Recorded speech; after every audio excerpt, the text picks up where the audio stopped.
ஆமாங்க, விஜய்க்கு கொள்கை இல்லைங்க. உங்களுக்கு என்னங்க கொள்கை? அதை சொல்லுங்களேன். விஜய்க்கு கொள்கை இல்லாட்டி பரவாயில்லைங்க. புது கட்சி.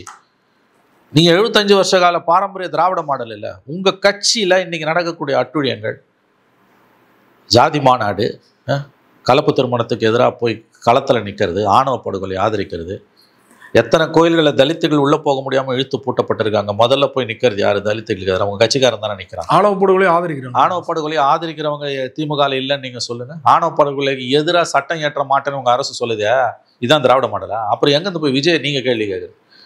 நீங்க விஜய் கேள்வி கேளுங்க, நியாயம் நான் ஒத்துக்கிறேன். அதாவது விஜய்க்கு கொள்கை இல்லைன்றதை நான் ஒத்துக்கிறேன். உங்களுக்கு என்ன கொள்கை இருக்குது அதை சொல்லுங்க.